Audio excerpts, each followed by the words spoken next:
On tonight's episode, we discuss the decade in review of the best movies of every year, plus 2009. I'm Garrett. I'm Joe. And I'm Nate. And welcome to the Aliens and Cowboys podcast.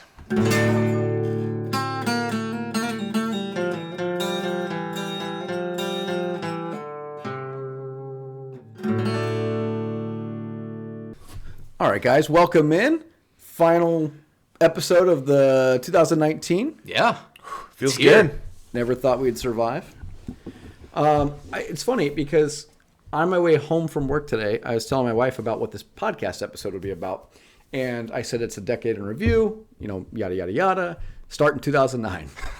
And she goes, yeah, but that's 11 years. I didn't even think about it. I just took 2009 and 2019. But she's right. It's 11 years. So for all intents and purposes, we are going to include 2009 in this argument. 2009 now, to 2019. So, yeah, I need it for some of my arguments. Some of my arguments will fall flat if I don't have it. So 2009 is going to exist in this, so apologies. So what we're going to do is we're going to start again, 2009. We could have just started from 2010 and not told anyone that story, and everything would have been You just missed fine. it. I needed this for part of my argument. We believe in transparency here, Yes. Nate. Right. When we mess up, we own it. As you can tell, we don't edit this thing. We have not edited this podcast for a year. We are not going to start now. But we are going to start, like I said, 2009, talk about some of the better movies, and then we're each going to pick which one was our favorite or movie that we thought was the best. Yes, we'll talk about the best movie of the decade. We're going to talk about the best actor of the decade, best actress of the decade, and make arguments for those. And then we are going to kind of maybe get into a little bit of television shows if we have time, and then we will make an estimation on who we think will be the best actor and actress going forward for the next decade in front of us. So kind of excited for this. So, Nate, do you want to kick us off? Yes, I do. Let's start in 2009. Yeah, the year is 2009. And Take us back. So when I was looking this up, some of the movies that... Actually, you know what? How about this? Give me your best movie. We'll just start with that. Your best movie in From 2009? 2009. I chose The Hurt Locker. Okay. Starring Jeremy Renner. Yeah. Okay. He's a bomb diffuser in the Iraq War. And it's a very intense, realistic view of war.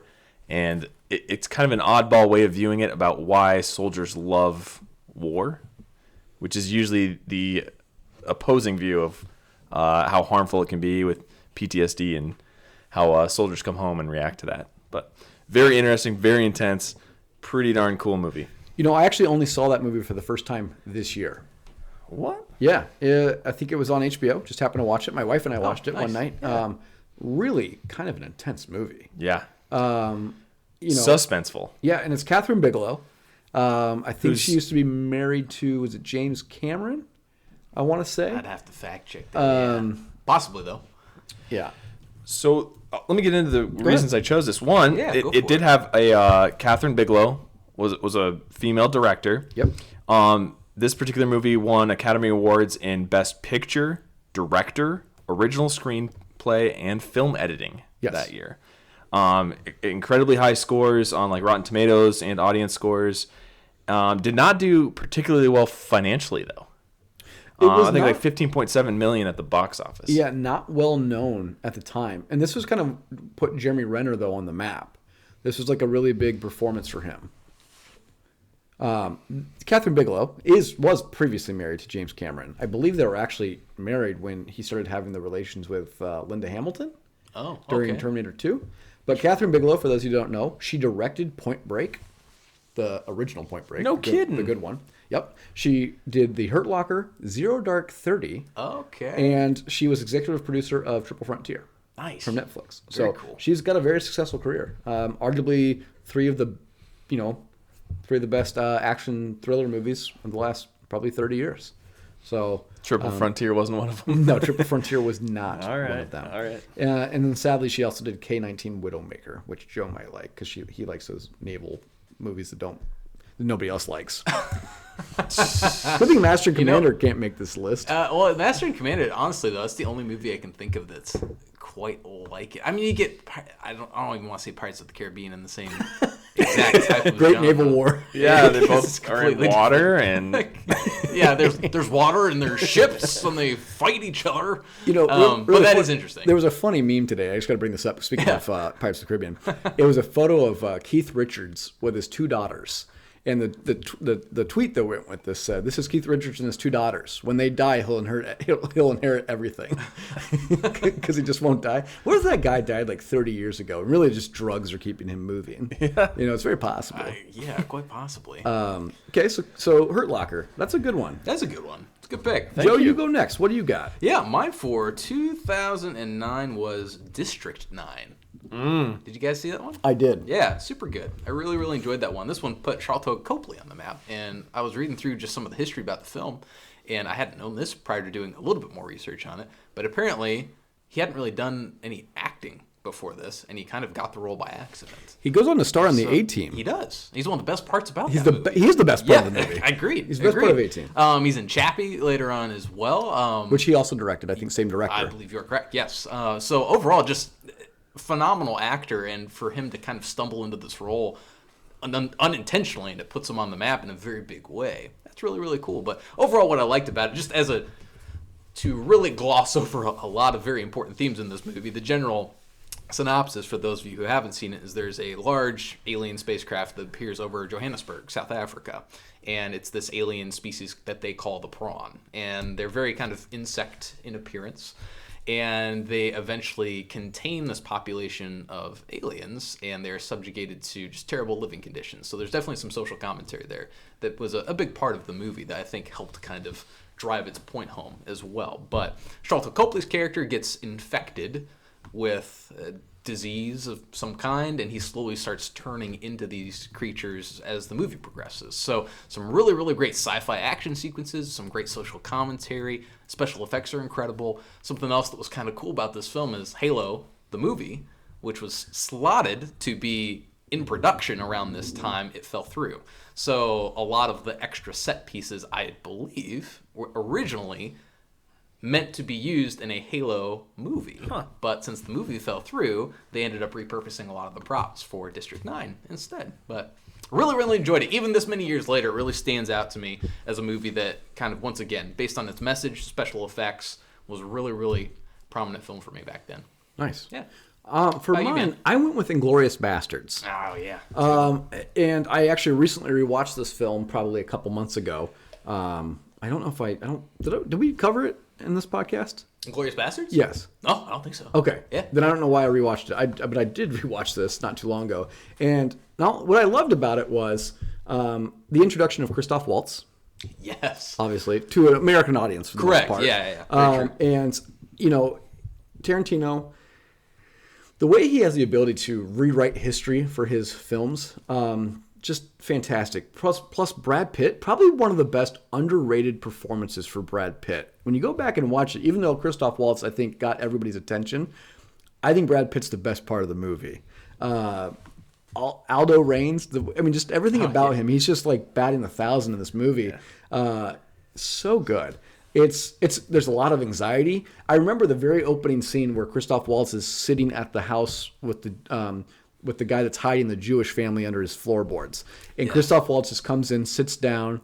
You know, he's asking for a cup of milk. I mean, just little things like that the scene is built with so much tension.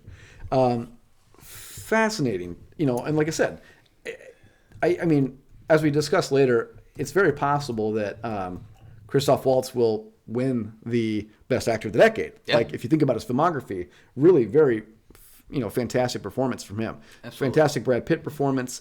And I don't want to say Brad Pitt was falling off at the end, but, I mean, he had probably had his shine with the Ocean's movies. This was a different turn for him. Mm-hmm. Yeah, absolutely. And very successful for it. The other person it also introduces, what I really like, if you saw Underground 6, is the female, and her name is, I'm going to butcher her name.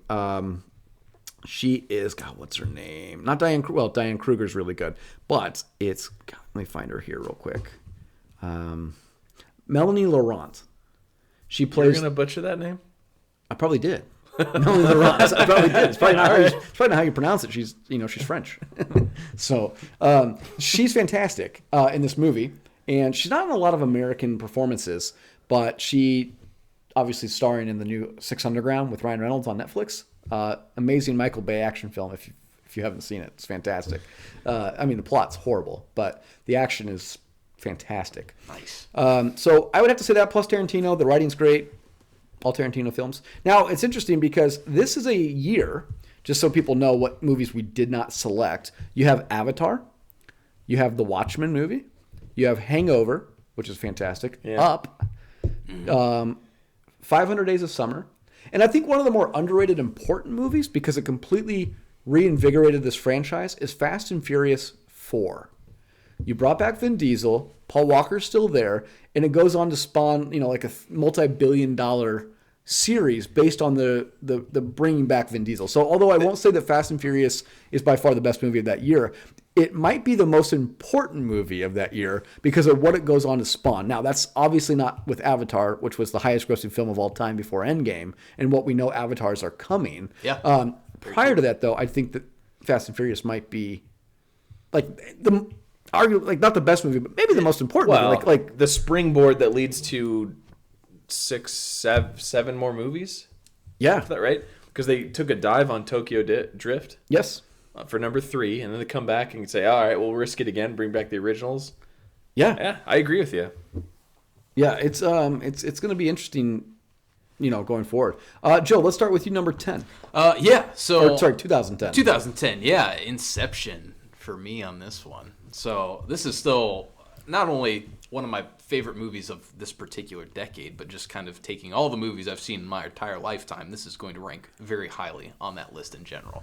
Once again, something that I'm always very keen on with movies. I love special effects, and I love very successful visual special effects that kind of bring you into the world and really make you see things in a different way. So this one, with folding, that effect where you're kind of folding things in on each other and making an Escher drawing come to life, essentially, made such a huge impact. In addition to that, though, the cast in that movie was absolutely outstanding.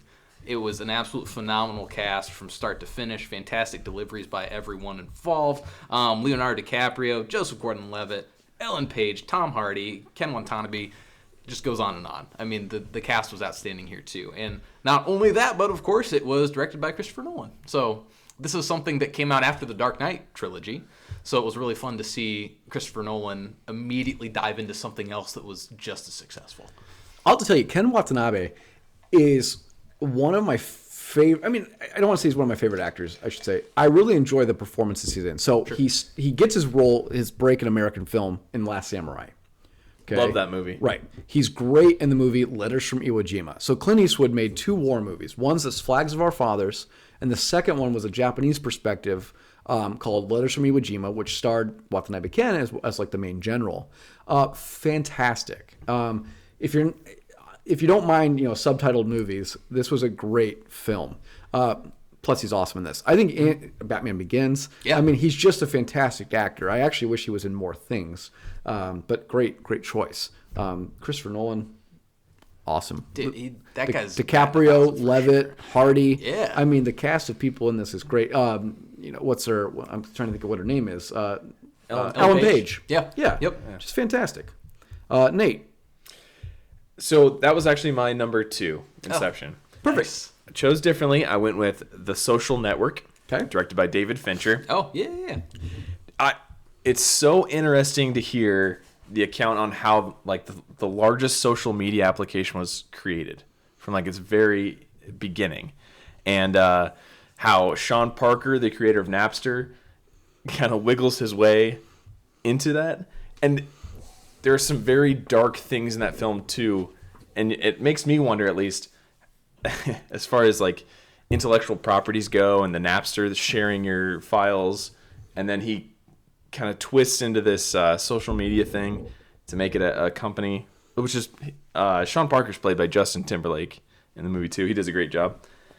And then Andrew Garfield plays a very good friend of Mark Zuckerberg in the movie, who gets ousts later in the development of the company, just sitting with the board and gets voted out. But very interesting movie to see how all of that came about. Give it a shot if you haven't. Very high ratings. Did incredibly well worldwide. honest, full disclosure, I've never seen the movie. I own the movie, never watched it. I'm not a huge Jesse Eisenberg fan, so that's probably why I'm not seeing the film yet. Aaron Sorkin, love his writing. Huge fan of The West Wing, been watching The Newsroom. I mean, he's fantastic. Just haven't seen that movie at all. But there are critics, though, of podcasts I listen to that would make the argument, actually, The Social Network is the best movie of the decade. And a lot of people that have actually made the argument it's the best movie of the 21st century so far. Jeez. Now, Maybe the most relevant to our culture. Could be. Now. Absolutely. Like I said, full disclosure, I haven't seen it. Can't make a statement on that. I will say the movie that I did choose, that is my favorite, and I do think that it ages extremely well, is The Town. Okay? Okay. Oh, okay. So Yeah. really enjoy this movie. Directed by Ben Affleck, starring Ben Affleck, Jeremy Renner, which takes a really dark turn, and he's just fantastic as like kind of the villain. John Hamm's in there as the cop trying to track him down. Blake Lively plays like a real crack whore. I mean, just so good at it. fantastic performance. Great, great accent. Everybody in that movie does a good job. It's one of the better heist movies. And like I said, just the fact that it kind of revigorizes Ben Affleck in a way, gives him a kind of an edge. But specifically because this movie is Jeremy Renner's movie. Like he is, he's going all out in this film. There's a great scene where the two guys are getting ready. Ben Affleck comes to his apartment. He's trying to convince him to like go with him to kind of jump a bunch of people. All he simply says is like, you need to come with me. We're going to beat some people up, or we're going to hurt some people. You can't ask me who, you can't ask me why. And the next thing Jeremy Renner says is like, whose car are we taking? Right? Like, it's just like, and it's just fantastic. And when they do beat him up, he just pulls out a gun, kneecaps the guy. It's like, what'd you do to my friend? And he's just like trying to get information out of him. Just a great heist movie. Awesome. Successful too. Made like 154 million worldwide off a budget of 37 million. So well received by a lot of people. Let's do 2011. Yeah. Go ahead, Joe. Sure. So this one for me, this was tough because this was actually the year that Captain America: First Avenger came out. I really do enjoy that movie, but trying to be a little bit more objective in my decision with it, I actually went with Drive for 2011. So this starred Ryan Gosling. Ooh. It actually starred a ton of people. I like that movie. Yeah. Have you guys seen this one? Mm-hmm. Awesome. Garrett, did you see this I one? have not. Is this with Ryan Gosling, you said, yes, right? it's with Ryan Gosling. I have not seen It's got Bryan Cranston in it. It's got Carey Mulligan in it. Oscar Isaac, which I had forgotten was in it. He is in it. I didn't know that. Christina Hendricks, Ron Perlman. The cast is, once again, outstanding. It is very violent, and more so than Taylor Sheridan's movies, but kind of how we've discussed Taylor Sheridan very heavily, and how his movies suddenly get very violent, and it's very quick almost with its violence and very brutal when it depicts it.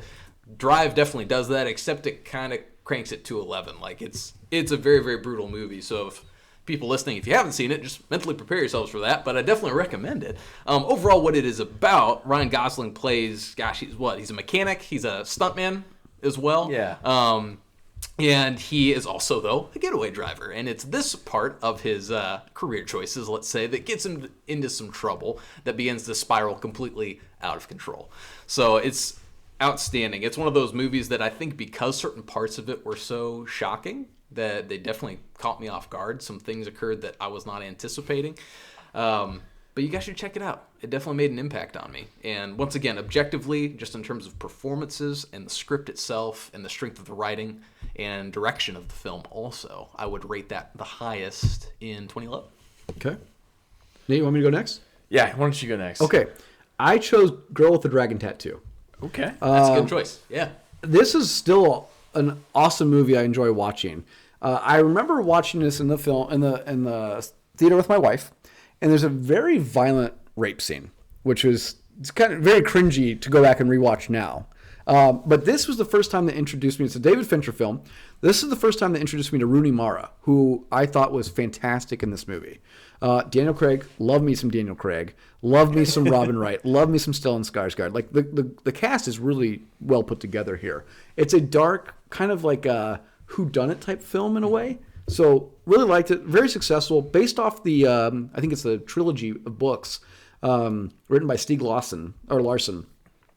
What disappointed me was the fact that we never got the appropriate sequel to this with Daniel Craig and Rooney Mara. That's right. So the film ends with a great ability to kind of go into the next film, really pushing it. Instead, they rebooted it, and they brought it with the different actors. I did see the reboot. I made my wife go because, like I said, I own the trilogy of books. Never read them. I really enjoyed the movie. Saw the remake. It was okay. Not as good. Not the same feel. Not the same grit. Not the same level of darkness that this movie brought. That David Fincher's works always bring. But they do. I would have to say that this was my 2011's choice for best film. It's a good choice. I have not actually seen the 2011 one, but I saw the one with Noomi Rapace. Yes. That came out a few years prior, also based on the book. And yeah, it's a tough watch. It sounds like they obviously have the main story beats throughout both films, and there are some very difficult scenes to get through in those movies. As mutual Daniel Craig fans, I'll probably have to let you borrow this one. Yeah, true. I do like Daniel Craig quite a lot. Because he's awesome. Yeah, absolutely. I remember it very specifically in my mind that when I saw previews for it in the theaters, I was like, oh, Daniel Craig's in it. Like, there's a lot of people that I really like that are in this movie. But having seen the one with Noomi Rapace and how difficult that one was to watch, I'm like, I don't think I'm going to watch this one. Which maybe I'm doing myself a disservice by not seeing, their performances in that version of it. Sure. Yeah. Go ahead, Nate. All right. I'm glad we haven't touched on the same one in 3 years. I went with Warrior. You guys remember that one? Stars Tom Hardy and Joel Edgerton. Oh, yeah. It's an MMA movie. That's right. They're brothers, and they enter into this tournament for, I think it's just a bunch of money. And they go into it for different reasons. They kind of have this estranged family situation where Joel Edgerton's character has a family that he's trying to support, and Tom Hardy's kind of coming back or trying to get back into like civilization to some degree. I could be a little bit wrong on that, but it's fun to watch because I think it's incredibly realistic, and their fighting styles are very different. One's very technical, and one's just very like in your face, punch your lights out. But very good movie. Lots of action, intense action, lots of fighting that's very realistic, and there's a lot of good parts just emotionally with the family and kind of the strains that come with that too, about how they all interact. Spoiler alert: the two brothers meet in the championship and they have to fight one another. Who wins? Give it a shot. You'll have to watch it to find out. Oh, cliffhanger. He's not going to spoil that much for us. Well, I just want to, and I referred to this in 2010, so I want to talk about some of the movies we didn't choose for 2011. Bridesmaids was a kind of I would say a female version of like The Hangover in a way. It's probably my wife's favorite comedy. She just loves it. And Kristen Wiig, I think that's like the first Melissa McCarthy comedy though. So really big that it brings her on the scene. The seventh and final Harry Potter movie came out in 2011. Oh, yeah, that was Deathly Hallows Part 2. Mm-hmm. Other movies that we didn't choose: Moneyball, Thor, Captain America, X-Men First Class, War Horse, and really Fast Five with The Rock, which really pivots that Fast Five franchise. Sure does, it's like I enjoy the Fast and Furious movies, but you can't just deny how successful they are. And it's like when you talk about, we can even debate later in this podcast, best franchise. Like obviously Marvel wins the franchise, but like it's possible that Fast and Furious is the second best franchise of the last decade. I think so. But 2010, just some of the movies we did not choose: Shutter Island, Toy Story 3, which was fantastic, Black Swan, Natalie Portman, Kick-Ass, which is obviously in a renaissance of like superhero type movies. That's like as we go with like The Watchmen and The Boys, kind of a different approach. Very different. And a really underrated movie called The Fighter with Mark Wahlberg and Christian Bale. For anybody that's a Christian Bale fan, this might be one of his most underrated performances. He lost a ton of weight for this movie to play like a drug addict brother trying to train Mark Wahlberg, based on a true story. And then The Expendables 1, which gotta love that movie. So 2012. Nate, why don't you kick us off 2012? All right, I'm already on a roll. You are on a roll. I'm just kidding. This was more of a guilty pleasure. I don't know if I'll have very many people that agree with me, but I went with Prometheus. Okay. Directed by Ridley Scott. It's a good one. Because I do like the Alien franchise so much. It takes place in that universe, but it's kind of a tangent story to where it's kind of half related. Stars Noomi Rapace, Michael Fassbender, Guy Pearce, Charlize Theron, Idris Elba. So awesome cast. Especially Michael Fassbender in this. He plays an android, and his performance and the character itself and the writing for that character is awesome. But kind of the premise is that on Earth we find some cave paintings that direct us to supposedly to find our creators or the engineers in this movie. And who wouldn't want to meet, kind of your god, essentially. Right. So they go out and try to find them, and what they find is not what they thought they were going to. And then there's a whole lot of themes in this movie as far as even the title promotes with Prometheus, about trying to find who created you, why they created you, what was the purpose, and then on the other end of that, humans have just now at this point created AI. So they've created life in a sense in the form of David, the android, played by Michael Fassbender. So a lot of good themes in there too, but really fun movie to watch. There's, I think it's the actual kind of sequel to that. I'm trying to think, I can't remember the name of it. Alien Covenant? Yes. With Fassbender as well. Really good. The lady that, I don't remember the main actress's name, but kind of looks just like Sigourney Weaver in a way. Those are good movies. It's a franchise that can keep going. I enjoyed them. I've seen them all. I enjoy them. They're fun to watch visually, and they have very good themes. At least, probably not the aliens so much, or the predators really, but these take on a whole different theme where it really kind of gets you thinking about who you are, why are you doing the things that you're doing, religion. Anyway, that's why I enjoy him. Who is your daddy and what does he do? Yeah. All right, Joe. My dad could beat up your dad. For 2012, we might have some overlap here, Garrett. I picked Skyfall. Yeah, you're nodding. Is that what you had picked? I did pick Skyfall. You picked Skyfall? Yeah. So I think that one probably speaks for itself. Is this the first entry? No, this is the third entry. Skyfall's the third entry into the Daniel Craig era? Yeah. Correct. Quantum of Solace is the first one. Well, that's the second. Sorry, I apologize. Casino Royale. That's right. Yeah, okay. All right. Yeah. Sorry, so Skyfall. But Skyfall, I think, for me at least, what really brought Skyfall together for me was it had very quintessential Bond elements. It was, of course, starring Daniel Craig as Bond, the best James Bond. Yes. And I know, contestable, quite possibly. But so it had, obviously, Daniel Craig, it had the Bond elements, but then kind of coming off of the heels of Quantum of Solace, we went from that kind of just direct, straightforward action film, which didn't have some of those Bond elements, and this really kind of reinvigorated things, I think. So definitely made a huge impact. Outstanding cast in this one as well. Great performances all around. Excellent villain. Excellent villain, too. Yeah, which is a very important part for any Bond film. So Right. This one as well, that's right up there. The Mads Mikkelsen in the very first one with Casino Royale, I think is probably my favorite Bond villain overall so far with Daniel Craig's movies. But this one as well was outstanding. It was Javier Bardem, right? Correct. For the villain in this And one. and here's the thing: it's the first Bond film to gross over $1 billion. Nice. I did Okay, not so know it's that. extremely successful. Directed by Sam Mendes, so perfect direction. Daniel Craig, Javier Bardem plays an awesome villain. Yeah.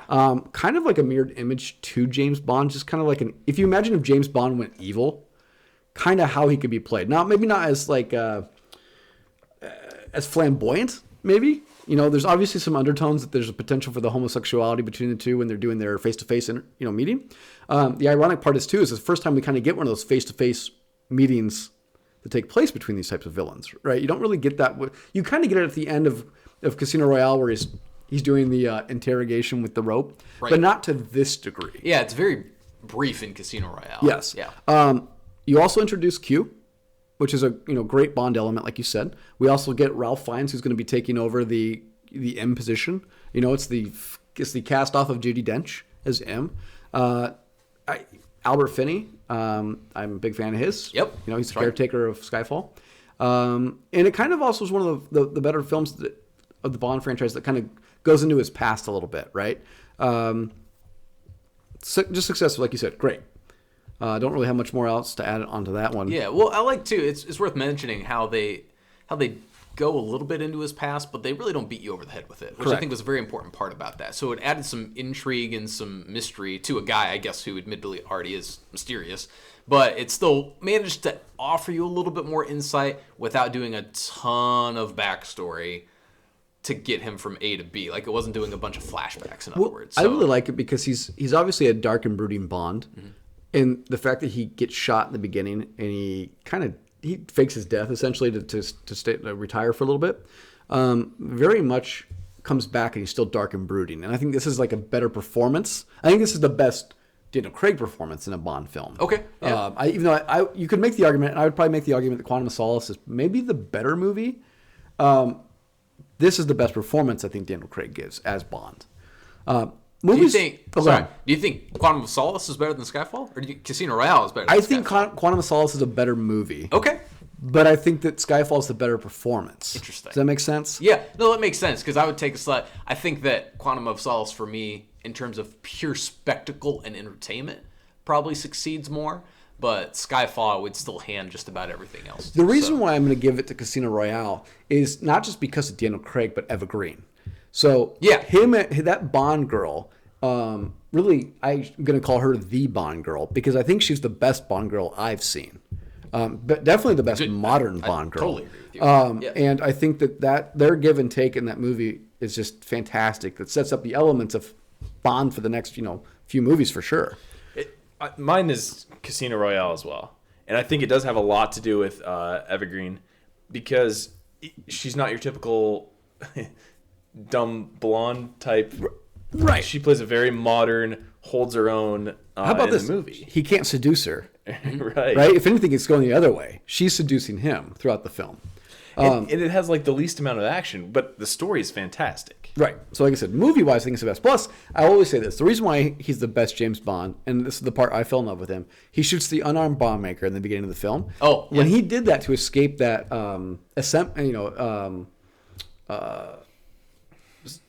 embassy. Sorry, couldn't think of the word there.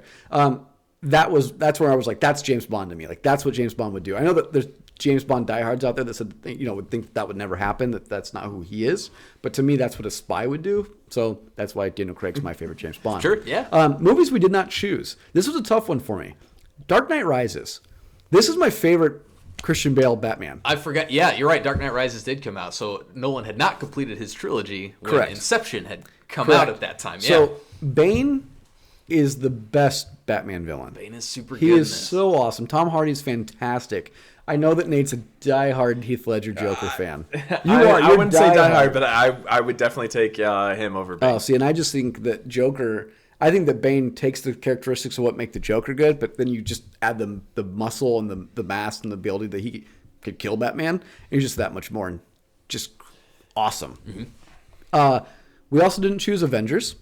Yep, that's true. Looper, Argo, Life of Pi, Django, Lincoln, Hunger Games. Zero Dark 30 was tough for me because that was the next movie I was actually going to choose was Zero Dark 30. Okay. That's a strong year. That's a very strong year. Strong. So one thing that we did, I don't think we told you, is we were also going through and highlighting what year we thought had the best films. This is in the running. 2012 is the first year so far that we have gone to that I think is in the running for best year of film. That's why I like being a part of this group, so you guys can share secrets with me after the fact. Like you would have followed the rules anyways. The Hobbit came out. Silver Linings Playbook also. Yeah. Okay. So just Silver Linings Playbook. yeah, Gosh. just an awesome set of movies. Dude, that movie really pulls one over on you. Have you guys seen Zero Dark 30? I've not seen that one. I really want to see that. I haven't either. So good. Jessica Chastain. So that's the first time I remember seeing her. She's gone on and had a pretty decent career, actually, this decade. But you obviously have, I think Joel Edgerton's in it. You also have Chris Pratt's in it. Plus, you're obviously hunting Osama bin Laden. It's a very intense film. And the ending of the film is awesome. Like, there's no way to describe the ending of the film when they actually go in to get bin Laden. How, there's just so much anxiety. There's so much tension. It's really awesome. Well done. And it's a Catherine Bigelow movie. So... Oh, yep, that's right. 2013. I want to start with this one. Yeah, you start with this one. You take it away. This was you start with this one. This is my favorite movie of 2013. Not the best movie, but my favorite. Sure. I am a diehard Monsters University fan. Yes, you are. That's a great pick, though, dude. Okay. I love these movies. This surprises the heck out of me. Why? I'm a huge fan. This is like when Disney Plus releases the television series for this, I'm going to watch this thing. This is great. I love Billy Crystal in these movies as Mike Wazowski. He's funny. He's great. I really enjoyed this because I was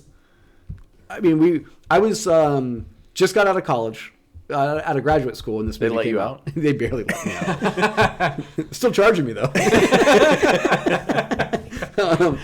But I just got out of graduate school, so I was like really, really kind of like missing college as like you get into the real world. And so this movie comes out, and I'm like, going back and showing you how Mike Wazowski and I can't even think of the other guy's name right now at this point. Sully. Yeah, how they become who they are, and it's just so funny. They did such a great job with it. Again, not the best movie. It's very relatable of a coming of age, postgraduate. But here's the thing, though. Like, it's funny. It's successful. It's going to spawn a television series. Budget's $200 million. It makes $800 or $750 million. It's got John Goodman in it. It's Billy Crystal. It's just Steve Buscemi's in it. I mean, really solid cartoon animated film. And I'm not one for a lot of animation films. So these movies really catch my attention. Yeah, that's saying something. Yeah. Go ahead, Nate. All right. What are we on? 2013? 2013. We are in the year 2013. I chose The Wolf on Wall Street. It's a good one. Directed by Martin Scorsese. Anything he does turns to gold. Stars Leo DiCaprio, Margot Robbie, which I think is kind of her first big introduction. I think so too. Jonah Hill, which I think he took a huge pay cut just to work with this cast. It's a fantastic performance. Yeah, he is a huge hint point in this movie. Matthew McConaughey makes an appearance in the very beginning. It's based on a true story, which is absolutely incredible when you watch this movie. It's so outlandish. It's like a frat that has unlimited funds to do whatever they want to do whenever they want to do it. It made $117 million at the box office, $392 million worldwide. Very fun movie to watch. But not as successful as I thought it would be. No. As you go back and look at it, you could think it would be more. Now, it does set a Guinness Book of World Record for most swearing in a film. Yeah, I think they said 500 swear words? Yes. It got nominated for a ton of stuff. I found a funny fact on this, too. Because of that, right? The 500 swear words. Yeah. I think there's some Middle Eastern country that would show it in theaters, but they had to cut 45 minutes out of it because of all the swearing that they had to take out. It's a long movie in the first place, but that is a lot of context. It's still a very long movie. Yeah, it's still a very long movie. Okay. What'd you pick, Joe? So mine also kind of along with what you said, Garrett. By no means objectively probably the best film of 2013, but certainly my personal favorite, Pacific Rim. Ooh, Joe, can I tell you? When it came to the best movies of the year, I didn't even put that on the list. Dude, Pacific Rim is exactly what it needs to be. And it knows what it is, and it embraces it, and it's better for it. It knows it is a movie about giant robots fighting giant monsters, and it doesn't try to be something that it's not. It's funny, like an actor's reading the script and like, yep, I'm in.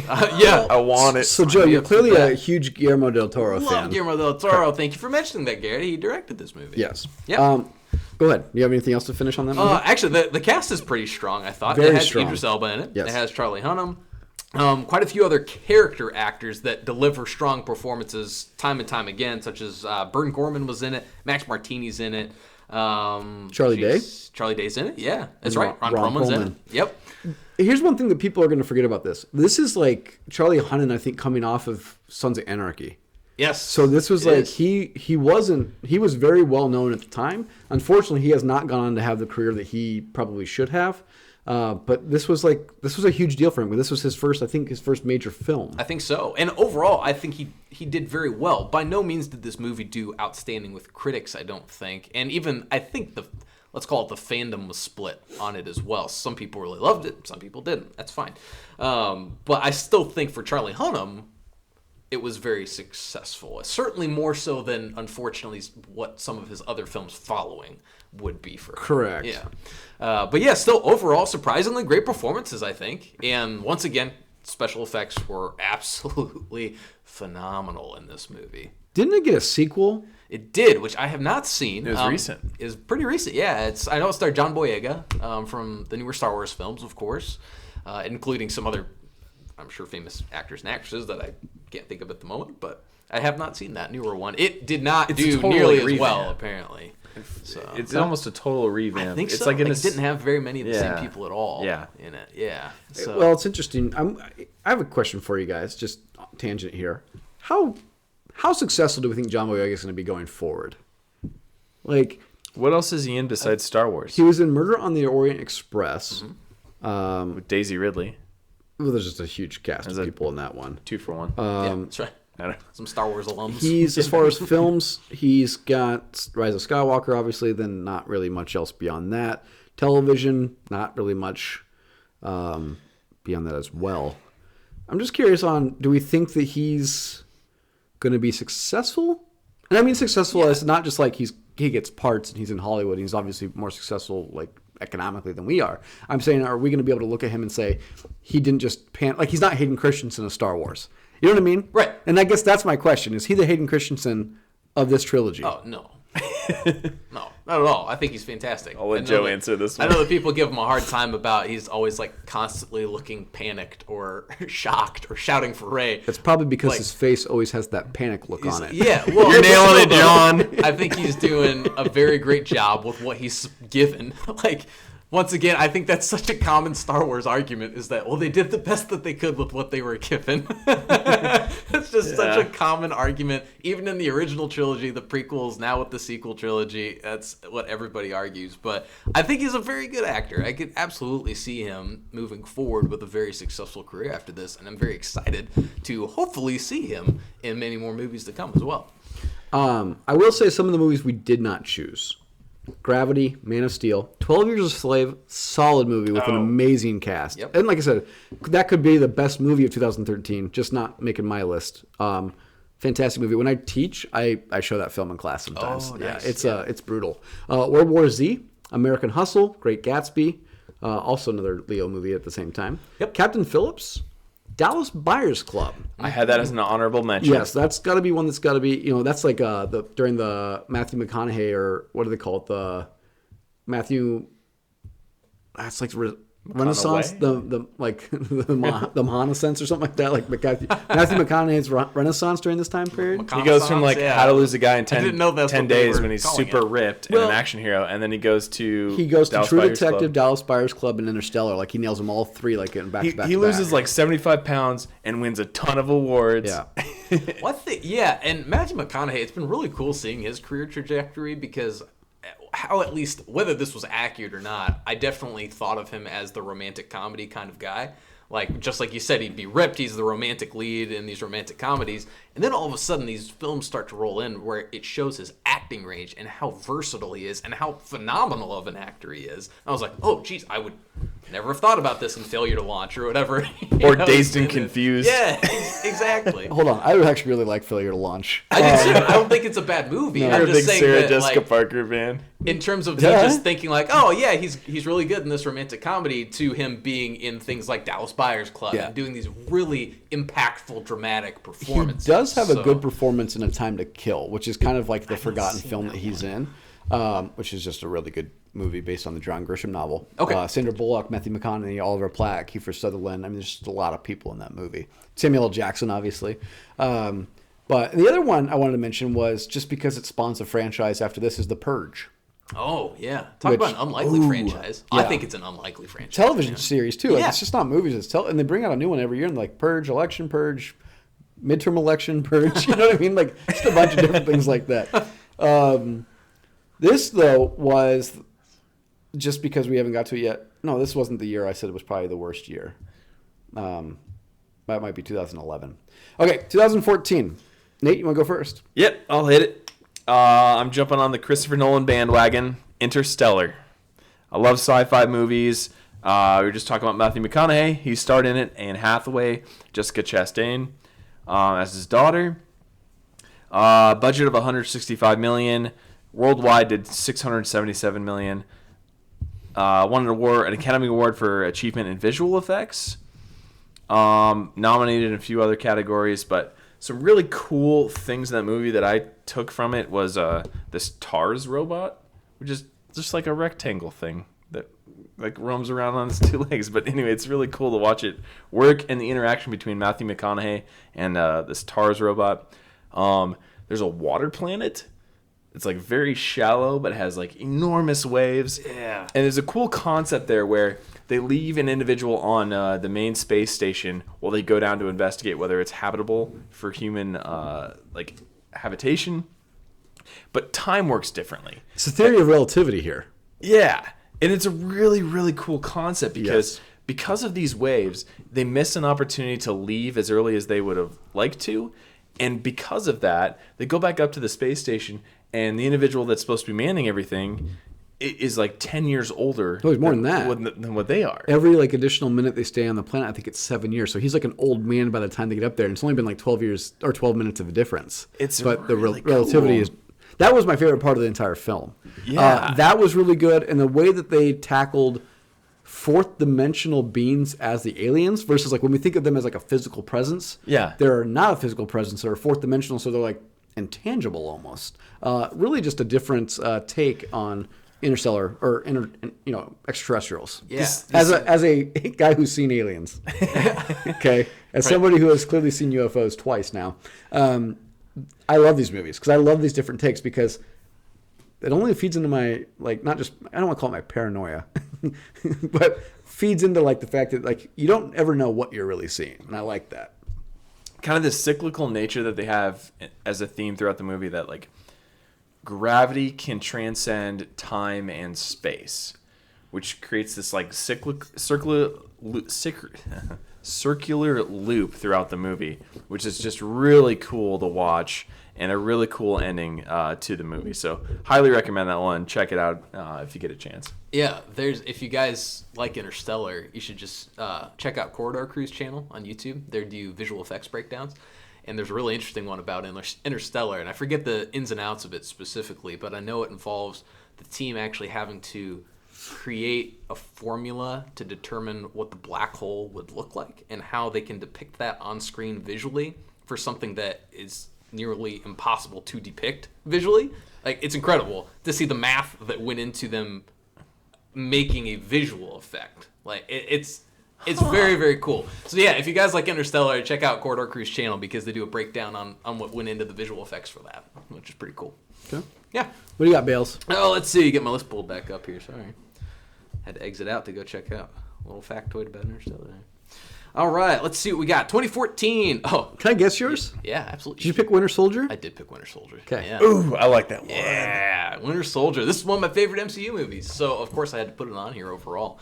I think what really grounds this is obviously you get the performance from Chris Evans and Sebastian Stan acting opposite each other, and you really get a sense of the camaraderie, I think, between Cap and Bucky at this point. And the surprise that Cap has that Bucky's actually still alive and that Bucky's the one that's been doing all these terrible things. So it kind of adds, I think, a very important source of conflict for Captain America that he's been without up to this point. So really strong entry in terms of its impact on the MCU, a really strong entry outside of a comic book movie, though, as well, because I think it works very well as a political thriller to a certain extent also, which was one of its biggest strengths. So even existing outside of comic book superhero movies, I would recommend this to people if they just like thrillers, which I think is a really important thing to be able to deliver on. And I think also was one of the benchmarks for Marvel to approach their different films in this way, by kind of determining what's the theme we want to have for this movie and then building it around that. So I want this to be a political thriller, but it's set in the MCU. Okay, so let's deliver on that. Here we go. And then the movies that came after that, I think this was a template for it in that sense. So I think it's a very important entry. Okay. Yeah. I went with American Sniper. Nice.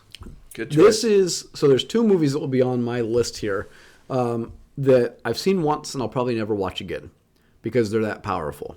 This was one of them. Saw this in theaters with my wife. This, not a huge cast, right? Directed by Clint Eastwood, stars Bradley Cooper and Sienna Miller. Don't need a huge cast for this. The Bradley Cooper performance in this is fantastic, and it really is a turning point in his career, taking on this movie. You know, from the guy who was in The Hangovers, the guy who was in, Wedding Crashers, A-Team to turning in this performance. I don't think he didn't win Best Actor for it. Probably should have. He does the real life portrayal of Chris Kyle, who obviously was a very well decorated Iraq War veteran that basically gets shot in the back by a fellow veteran at a gun range as they're trying to, as he comes back from the war and he's trying to help him with PTSD. It's a fantastic movie for PTSD, fantastic Iraq War movie, fantastic performance. Like I said, not a lot to talk about. He's considered the deadliest marksman in the U.S. history with 255 confirmed kills on 4 tours. Like I said, if you haven't seen this movie, it's incredibly powerful. I own it, but I won't watch it again because it's just that good. It's not going to make me feel good. You know what I mean? It's just a really solid, powerful film, and it's probably Clint Eastwood's last really good film that Clint Eastwood has directed as well. Considering he didn't do well with The Mule, didn't do well with that's true. what just came out, the Richard Jewell story. Jewell, yeah. Yeah. Was that not doing well? Mm-hmm. I know that There's a lot of some very controversy behind obvious, it. Yes, Right. there's some very obvious criticisms of it. But I think even so, it just panned. And I think that Clint Okay. Eastwood has a following. I mean, American Sniper was very controversial when it came out because Michael Moore had a lot of comments about it too. But its budget was only $59 million. It made $547, so it made 10 times what it was cost to make it. So really successful. So movies we didn't choose: Gone Girl, which was kind of a really impressive movie. Can I just tell you a story about this? I didn't read the book. Please do. My wife thought she spoiled the movie for me. Okay, so I'm going to spoil the movie. Okay, so if you haven't seen Gone Girl, skip ahead. Spoiler alert before I spoil it. So this is the first for me. She told me, and I don't remember which one, but she made the comment that the wife, I think it's Rose Byrne, not Rose Byrne. I'm trying to think of what's her name. Whoever the actress is. Jim's wife. You know what I'm talking about? Um, Mary Poppins. no, it's not Why Emily can't- Blunt. Are we sure? Yes, I'm sure it's not Emily Blunt. Look it up. Real embarrassed. You're the wizard behind the curtain. You're Rosamund Pike. Rosamund so Pike. she Okay, told me all Rosamund right. Pike kills Ben Affleck in this film. So I'm watching this movie. I get to the point where they come back together at the end of the film, right? And there's like 5 minutes left where they're like laying on the bed and they're cuddling together. And I'm just on pins and needles thinking she's going to like stab him in the throat or something. And I'm just like freaking out. Like I'm so excited. And then nothing happens. And I turned to her and I said, well, I thought you said that she stabbed him. She goes, that's what somebody told me. And so the entire time I thought the film ended differently based on a false spoil from my wife that didn't have it correct either because neither of us read the book. But it was an interesting movie. Really, really well done. Guardians of the Galaxy, Birdman with Michael Keaton. I of saw that one. I should watch that. kind of a Michael Keaton renaissance. Interstellar, you said. X-Men Days of Future Past. Foxcatcher, which is a very serious Steve Carell performance, Out which of kind nowhere. of brings him into like his serious performances post The Office, which he's done a lot of really good movies. Yeah, also worth noting because that he starred opposite Channing Tatum, I believe, Yes. in that as well. Also, a very serious, dramatic performance from him Yes. too. So Selma, Maze Runner, Fault in Our Stars, The Equalizer, The Interview, which was really funny at the time and very controversial, and then It didn't obviously make it to theaters. John Wick, The which Cave, wasn't right? successful, but spawned a successful series here, John Yeah. Wick movie. So those are 2014.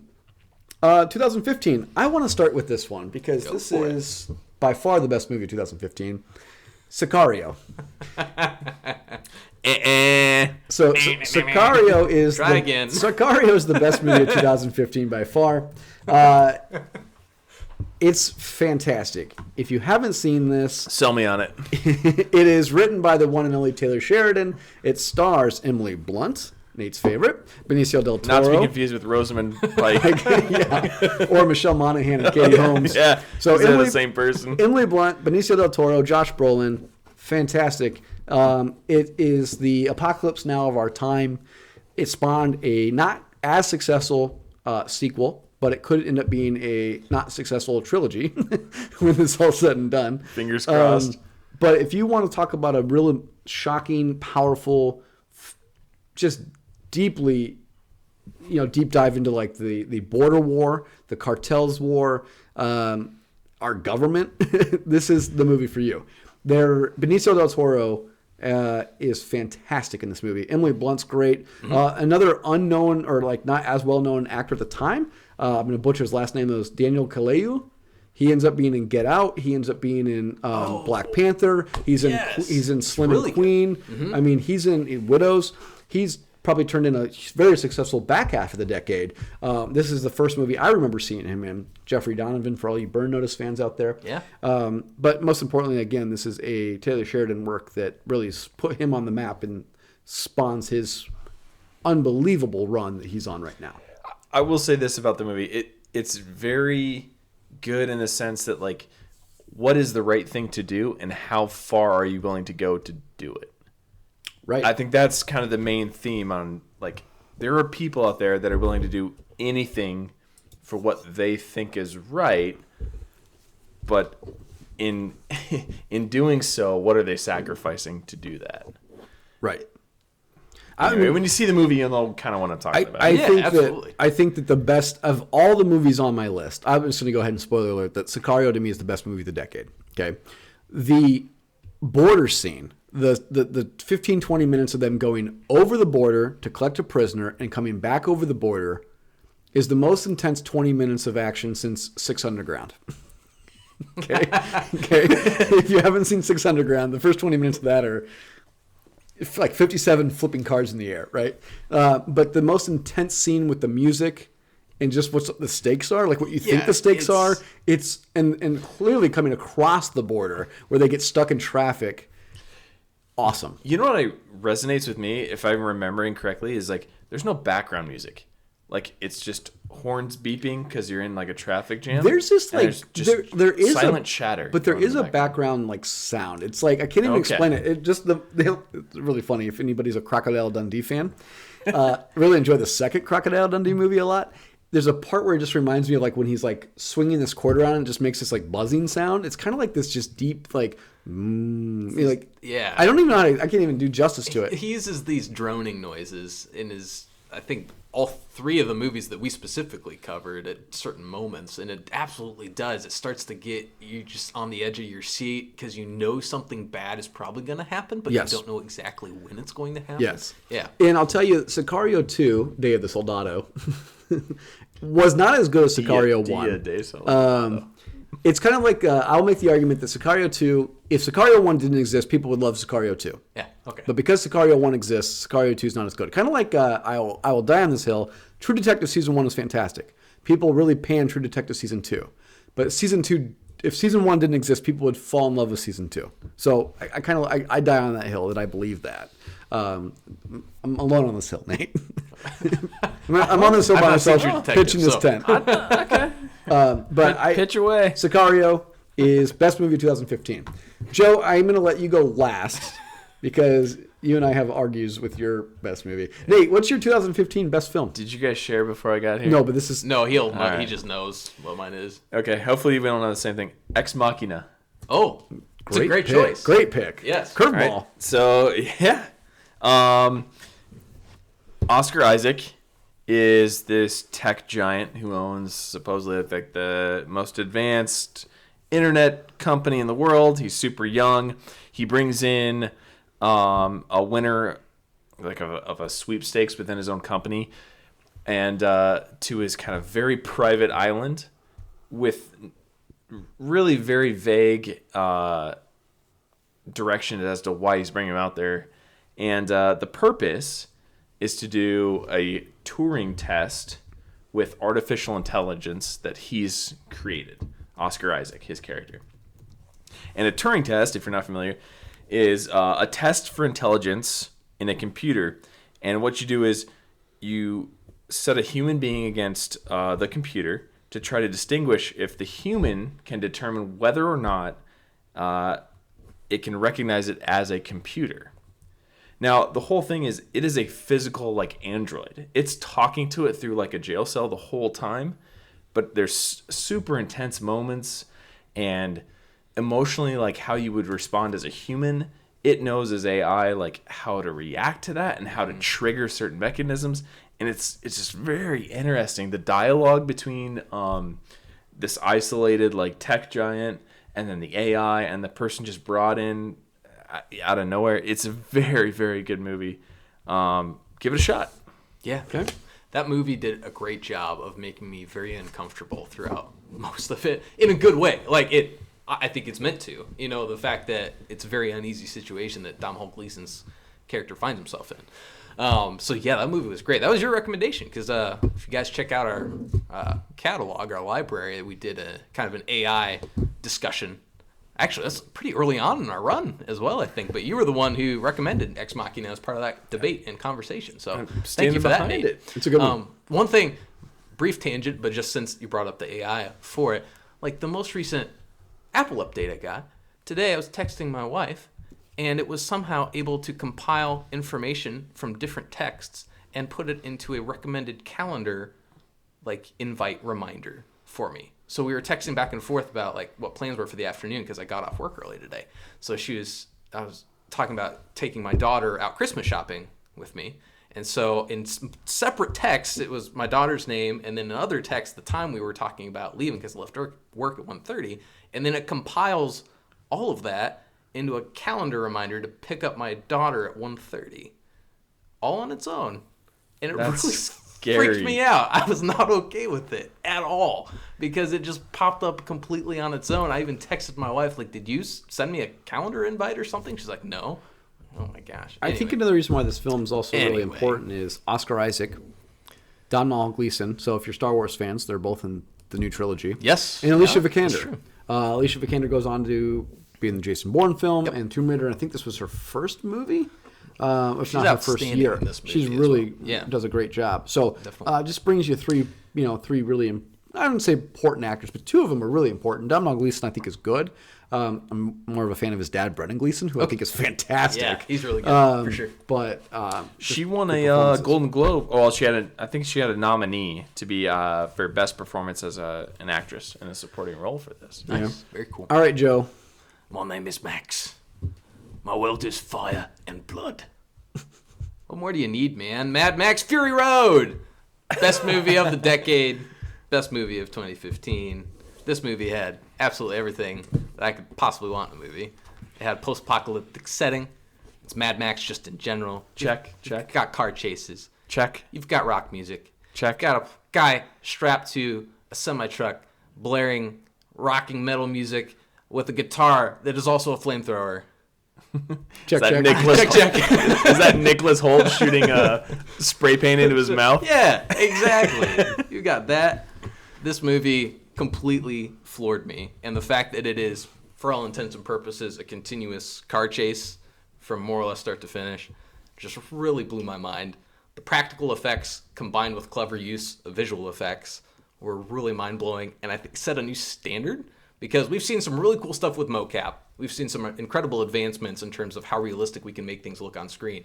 But I think that the most important way to truly make it believable is to have a healthy balance of practical and CGI. And I think you're hard-pressed to find a movie that does it as effectively as this.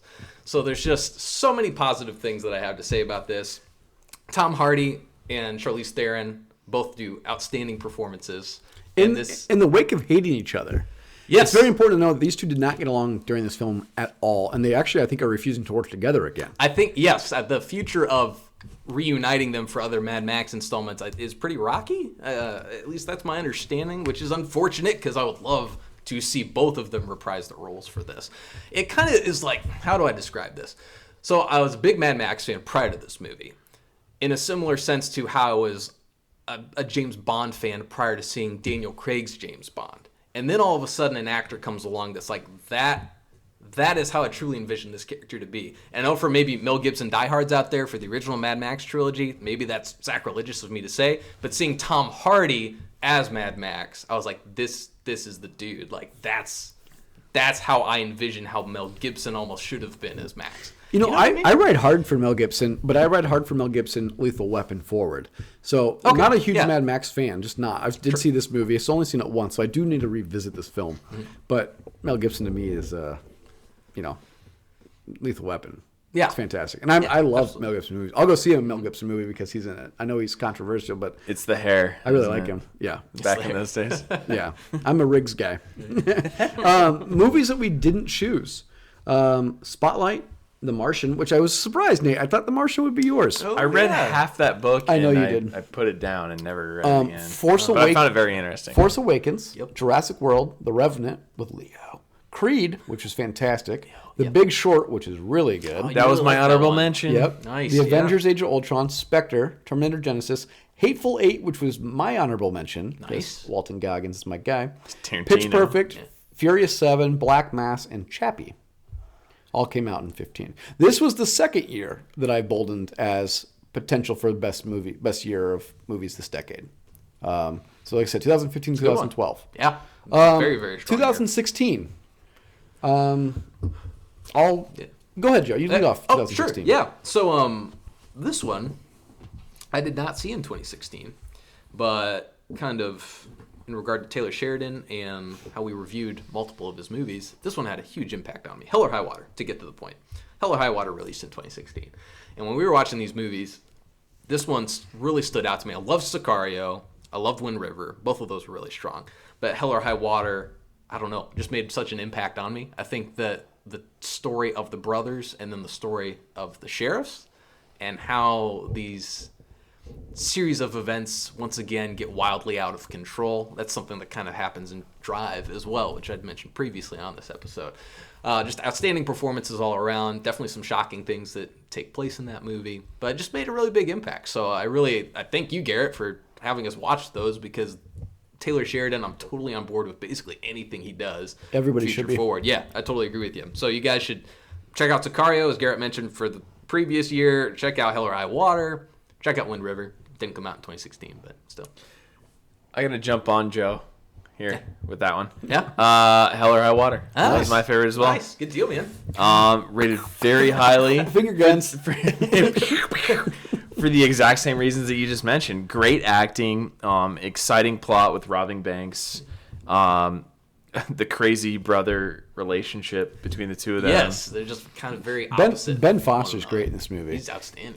There's, I'm trying to think of what the other movie is. Like. Just to contrast, like Chris Pine's just quiet demeanor Yeah. in this one. But I mean, you have to have Ben Foster. He's just, he's just fantastic in this movie. Well, this is also something. So I had not really seen Chris Pine in too much outside of Star Trek. So having mainly known Chris Pine from Star Trek, being kind of got the swagger, he's cocky as Captain Kirk, right? And then being, like you said, much more subdued and like maybe even level-headed, you could say, in this, especially between the two brothers. At least he's the level-headed one.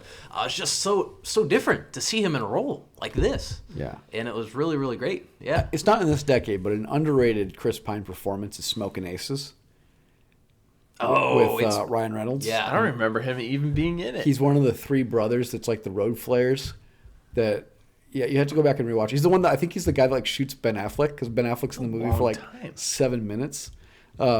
It's a really good movie to go back and rewatch. It's really, I don't say good movie. I'm not going to say that. It's a really entertaining movie to go back and watch. And it's a Ryan Reynolds movie kind of before he gets into like the Deadpool persona, which now has engulfed every performance that he does. He's basically Deadpool. Yeah, exactly. Without the mask. Yeah. Especially, again, Six Underground. He's you could have just put the uniform on him, is essentially how he acts.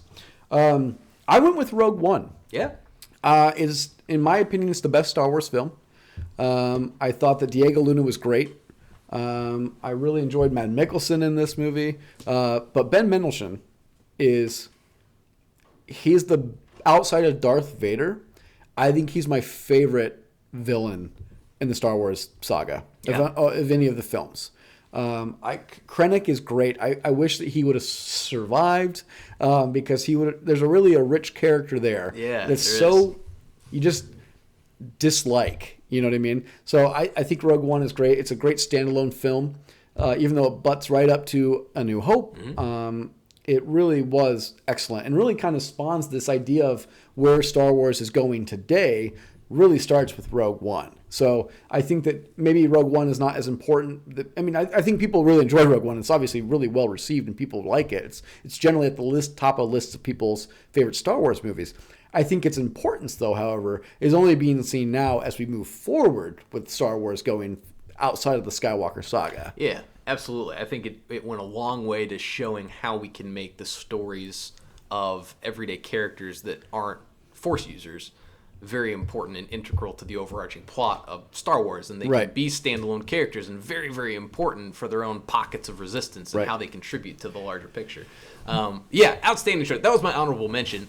And oddly enough, as you guys know, I'm a huge Star Wars fan, and they actually did not make my list. I don't have a single Star Wars movie on my list, but Rogue One, yeah, outstanding, man. The introduction of Krennic, Death Troopers, Shore Troopers, just the actual final fight on Scarif, like everything about that movie was outstanding. Vader's entrance at the end, right? Which kind of put the fear back in people, like, hey, yeah, we understand maybe this didn't deliver from the prequel series with what we were supposed to think of Vader. Just to remind you, he's freaking scary, and we're going to show you why.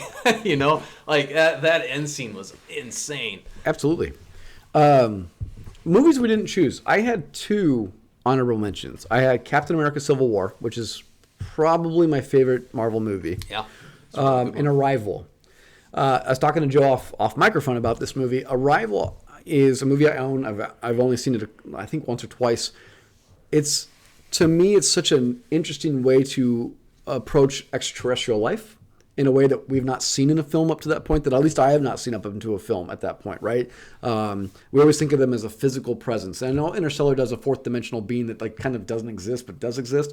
This was more of a smoke, it was almost like a gases, gas, take on extraterrestrial life. But Jeremy Renner, Amy Adams, fantastic. I like the ability to try to communicate and how they're trying to be able to, how can we communicate with something and drawing pictures and mapping that out.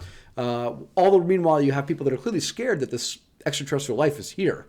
And they're scared and they want to blow it up because they don't know what it is. And I think that that's a very logical reaction to something like that landing and just sitting there. Absolutely. And like, how do you communicate? Right. Everything that we've evolved into, how we communicate, would be nothing like another being communicating. Right.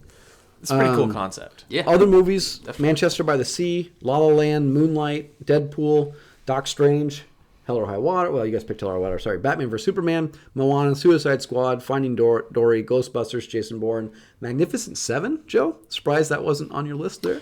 And The Accountant. Yeah. So. 2017. I'll start. Go for it. I did Logan. Oh, okay. Yeah. Interesting. Good. Okay. This movie is, how should I say? The best of 2017. Okay, so I'll say this too. Go ahead. It wasn't a great year. I found it very hard in the past 3 years to find one. That's okay. That's interesting you say that. I agree. I would say that for sure about 2018 for me, but we'll get there in a second. Okay. But yeah. All right. Sorry. Go ahead. Oh, Yeah, I Logan. have a great film for 2018. I love Logan. So Logan, Hugh Jackman, Patrick Stewart, James Mangold. It's the first, I think, rated R comic book movie or like Marvel movie. I'm sorry, not a Marvel movie, but it's the first rated R comic book film. It's not part of it. It's Marvel is the characters, but Correct. not MCU. Right. Yeah. So dark, and the performance that Patrick Stewart and both Hugh Jackman gives, not just them as well, but what's her name, Daphne Keane, who's now starring in His Dark Materials on the HBO series. That's right. Who's really fantastic in this film. Can't even explain it. It was the highest rated R grossing film until the Joker came along. Oh yeah. And they dethroned it. But if you haven't seen this take, you obviously have to be a Marvel fan or an X-Men fan to really enjoy this film, which I am. It's my favorite of the franchises, even though I understand it's not as good. I clearly understand that. But the relationship that Patrick Stewart has and that Hugh Jackman has in this movie, or basically Xavier and Logan, is so deep. And I love that because you know where you're coming from with the previous films iterations of these guys' relationships. And it's almost like he's so tortured in the previous movies, and that Patrick Stewart's the only person that can really understand him or unlock him in a sense. And now that Patrick Stewart, who has been this beacon, or Xavier, that's been this beacon of strength, intelligence, planning, everything about life to Wolverine, is basically decaying. And he has to deal with this. And the fact that he can't die and everybody else is dying around him or has been killed. It's such a deep movie for like a superhero film. So It's my choice. It's a far cry from like your typical comic book movie because, yes, there's obviously CGI, but it's very story driven and emotionally driven about the relationships that are taken in that movie, and about kind of handling the mantle down from Patrick Stewart's character down to Hugh Jackman, down to the new clone of him, X-23. But it's a very good movie. It's very well done.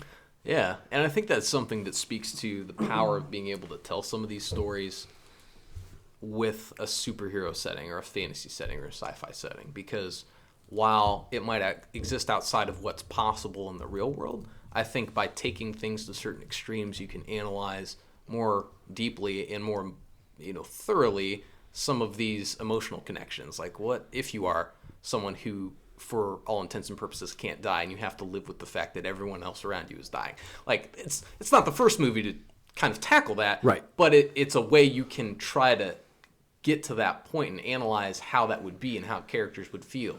And that's something that we can't really do if we set that type of story in the real world. So it's a really important lens. Different too. If you look at the way Hugh Jackman's Wolverine is in the Bryan Singer X-Men film, and then look how Hugh Jackman tackles Logan in the Logan film, I mean, it's really shows you the growth of him playing this character. And like I said, it's just fantastic. Yeah. Really well done. Sure. Who wants got next? All right, what do we got? 2017? Yep. Yes, indeed. All right, I went with Wonder Woman, another comic book Oh, book. yeah. Very nice. Directed by Patty Jenkins. Gal Gadot, of course, is Wonder Woman. Probably, I want to. I don't know the numbers. I'm just gonna falsely say I think it's the most successful DC movie to date. Do not fact check him, people. Right? Just take it as gospel. Standalone female lead. Budget was $149 million. Did I want to say 821 worldwide? That's huge. Big haul, It's super for sure. successful. There's one thing that I was looking this stuff up that I wanted to read. I was on imdb.com and there was a user review, so I'll read it. Quote: I enjoy this movie. When start to the end, this movie make me excite, feel love, and cry. So that's word for word. I'm not misspeaking. And beyond that, 13 of 22 people found this review helpful. That's impressive. Good deal. Good deal. I did really enjoy this movie. I don't know about Ares as being the villain in the end so much, but it was very well done. Do you want to know why this liked it. film is really important? Is because it goes in the face of everything Elizabeth Banks has been saying. Yeah. I know that I've been on an Elizabeth It was a Banks good kick. movie, It was and a that's- really good movie, and she's believable. People like it. Men saw it. It was fantastic, and She's I can't wait attractive. I can't wait for the next one. It's got The next one looks awesome. Yes. Cannot wait for that. 1984. Yeah. I'm digging the trailer so far. Dude, she swings from lightning with her lasso. I know that doesn't make any sense, and I don't care. I want to see that movie. Looks so cool. Yeah, I mean it really was a good movie, and I really like Danny Hutchison's the villain. So My only criticism on that trailer: how does Chris Pine come back? Yeah, Is he I just don't like a lovable character that the studio's like, I don't care how the creative directors do it, we need to get him back in this thing. That's probably And they exactly what ruined happened. it. Yeah, they're like, okay. I don't know. We need to retcon, not even retcon, like just what's a comic booky way we can bring him back? Oh, great, there's 10,000 examples of how to do exactly that. Let's do that. Yeah. Yeah, so who knows. Blade Runner 2049 for me. Ooh. Yeah. So, big fan of the original Blade Runner. Big fan of Do Androids Dream of Electric Sheep, the book upon which these films are based. Very, very good. Recommend you read the book if you have not.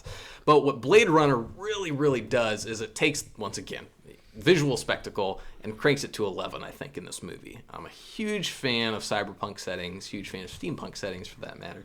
But this world just feels so livable. It feels, I think, a lot more realistic as a cyberpunk kind of setting, as a futuristic setting than some others that we might have seen. I love the themes that it tackles. The acting is great across the board in this as well. A lot of fun to see Harrison Ford reprise his role, but in a way that does not overshadow Ryan Gosling's role. It was really, really solid. Also, totally understandable why I don't think it did very well at the box office, because the first one did terrible at the box office as well. Director is the same director as Sicario. Oh. As Sicario. What? Dennis Villeneuve is the guy Really? that directed Sicario. Yeah, Taylor Sheridan only wrote Sicario. Right, he wrote Sicario. Villeneuve. Villeneuve.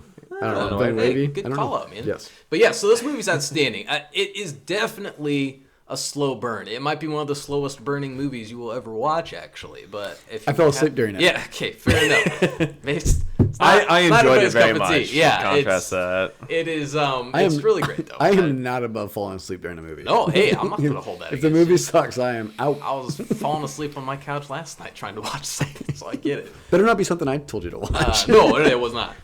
It was not. But Good recommendation. Yeah, I highly recommend if you have not seen this movie, at least give it a try. If it's not your thing, I respect that. But it really, really stood out to me as definitely one of the better movies on my list, I think, overall. Okay. Really enjoyed it. Movies we didn't choose. Get Out, which is probably a lot of people's would be favorite movie of probably 2017. Probably the biggest movie of 2017. Dunkirk was an honorable mention. I really enjoyed Dunkirk. Super good. Lady Bird, Thor 3, or Ragnarok, Last Jedi, which shouldn't even made this list. The Post, which I really enjoyed with Tom Hanks. The Big Sick, which was one of my wife's favorite films. Spider-Man. I really like The Big Sick. Guardians 2, John Wick 2, Justice League, It's Wind River, which is a great Taylor Sheridan movie. It's his first directing role. Molly's Game, and the Jumanji reboot. That's right. It's actually a pretty big year. It is a pretty big year. Yeah. That was my third and final highlighted movie. So between 2012, 2015, and 2017 were the three years I chose as the best 3 years of the film. Nice. 2018. I'm going to go first because Please do. this movie is the second movie that I said that I will never watch again, and that's A Star is Born. Ah, yes. This right. movie, Never watched it. saw in theaters, cried. It is really well done. Bradley Cooper, why he didn't win awards for this, I have no idea. He stars, he directs it. He didn't obviously write it because it's a remake multiple times over. He sings. He sings, does. Yeah, which is that's right. fantastic singer in this. Lady Gaga, awesome performance. I've never really been a Gaga fan, or not a fan, just never, Sure, purchased her albums. Poker Face. Nope. But this movie, and Sam Elliott's he's in this as well. This movie is powerful. It is very well done. It's very sad. Good ending, and I'll never watch it again because That makes me want to watch it. it really is good. I've never seen It's it. probably there would be. I should probably start compiling a list of movies like these are the ones you only watch once, because I think it's important to see those films. Yeah, I've I've never seen any other iteration of A Star Is Born. Like I know that there's one with I think Chris Christopherson and that's right. Barbara Streisand was I think the remake most previous to this. But this movie was really well done, and like I said, it's very sad. It's a good movie, very successful movie. Go ahead, Nate. On the theme of singing, I chose Bohemian Rhapsody, directed by Bryan Singer, been wanting to see that one. starring Rami Malek, who is a fantastic actor. I really enjoy watching his performances. The new villain in the new Bond film. Yeah, upcoming. Music, obviously, by Queen. Music makes you Obviously, if you lose haven't control. heard of it. Here's the thing that struck me. Budget of $52 million. Worldwide, it did $903 million for this movie. I knew it was successful. I didn't realize it had that much of a haul. So it won Oscars in, I hope my facts are correct, don't check them. Oscars for Best Actor, Film Editing, Sound Mixing, and it was nominated for Best Picture. Yeah, so, I mean, He won Best Actor. Didn't he? He won it, yeah, sorry. So it won all those except for it was nominated for Best Picture and it didn't win Best Picture, but Gotcha. through the roof, very interesting. Just a huge underdog story about people refusing to quit and believing in yourself and doing everything that's to right. the nth This degree. is the year that Shape of Water won, which is so stupid. Oh, Shape of Water, yeah. Yeah. Okay. Guillermo del Toro. Never watched it. So Yeah, kind but- of my criteria for my picks, I had to watch the movie if I picked them. That's fair. Right? I think that made a lot great of sense criteria. to me, Yeah, right? I followed that same So I criteria. couldn't select something that I hadn't watched. Same So here. yeah, there may be great movies out there. but if I hadn't seen them, I can't like nominate them and recommend them. So anyway, Bohemian Rhapsody, check it out. Very interesting story. Cool. Who's next? 2018, the start of a theme here for the last 2 years. Infinity War. Really? Yeah. Yep, Infinity War. Also worth noting, over the past few years, as I was looking through different movies, trying to fact check myself, like, okay, yeah, this did indeed come out in this year. But the number of movies I've seen within the past 2 to 3 years Declining? very rapidly. Yes. So, especially in theaters. Like, I just have not gone to see very many movies in theaters the past few years. And then just overall, the movies that have even released in those years, I still have not necessarily seen. So, I know there's been quite a few things that have come out, obviously, within the past couple of years. I've just not seen a whole heck of a lot of them. So, Speaking of this, fantastic to know that Joe's actually going to go see Rise of Skywalker tomorrow. yes. It took him. What's the date? It took him 2 years to see Endgame, but he's going to go to Rise of Skywalker on the day it opens. I thought exactly. it right. opens tomorrow. It's like the midnight showing. quote unquote midnight showing. Although I'm going, there's a 6 o'clock showing. I remember back in the day, midnight showings were actually like 12:01 a.m.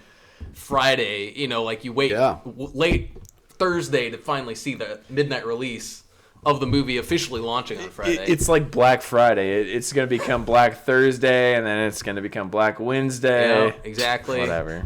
Like, oh, the grand premiere's on Wednesday when the critics can see it. Actually, okay, yeah, now everybody can just see it on Wednesday. But I know, it is strange. I have not gone to a opening day showing of a movie in I don't know how long. Proud of you. I'm very excited. Do you have a stormtrooper costume? I wish, man.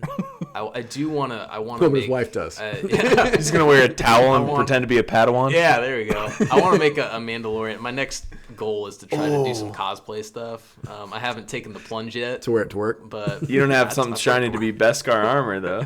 yeah, and I'd have to learn how to try to make all this stuff. But if I had anything like that, I would absolutely be wearing it. But Okay. yeah. Anyway, where was that? Infinity War, 2018. Year's 2018 right now. So for Infinity War, even if I had seen more movies that year, this would probably still be pretty close to the top because it's the start of the culmination of the MCU. And it's a really incredible run. Regardless if you're a fan of superheroes or not, I hope you can appreciate the fact that what they set out to do by bridging multiple 20 plus some movies, bringing them all together in a pretty darn coherent overarching storyline that's now ending with Infinity War and Endgame, of course, that came out earlier this year. Absolutely incredible. Seeing all of your favorite heroes together on screen at once was really exciting. And the sense of loss and the stakes involved, I think they felt true in this movie. Okay. And the fact that they ended on a down note, you knew at the time of watching this that there would be a part 2, of course. But still, the fact that it ends on such a letdown made the impact of Infinity War, I think, pretty big. I think it had a pretty big impact. I was shocked you didn't put Spider-Verse in there. Yeah, I was tempted to. Yeah. Yeah. I'll tell you though, of all that was like the fantastic. list of movies that I made on here, this was like the longest list for this particular year. So I don't know if we're like releasing more just movies or there's more blockbuster movies. Possibly. But Black Panther we did not choose, which that's a good one. Mission Impossible Fallout, solid. Aquaman, A Quiet Place, Deadpool 2, Venom, Ready Player One, Crazy Rich Asians, Solo, Crimes of Grindelwald, which actually I think is really good. Widows, First Man, Creed 2, Mary Poppins, Sicario 2, and Ocean's 8. Actually, I saw a lot of those movies, actually. I hear like 2/3 to like 3/4 of those being comic book movies. That's They are. crazy. Yeah, isn't that telling It's about nuts. where we're at with things? Yeah, 2019. for sure. So it's going to be 2019. interesting since you guys have had to have seen the film. Agreed. I'll just launch off then because I probably saw more movies than you guys this year. I'm going to go with Joker. Okay, yeah. Joker not only is the highest grossing rated R film of all time, the performance that Joaquin Phoenix gives, fantastic. I know all the controversy we've covered on here multiple times. It is extremely dark. It's not as violent as everybody wanted it. Basically the media wanted it to be so they could make it out to be. If you haven't seen this movie, go into it with an open mind for what Joaquin Phoenix does in this film. If you're a Taxi Driver fan, fine. It's Travis Bickle knockoff. Whatever you want to say about it, that's okay. That's okay.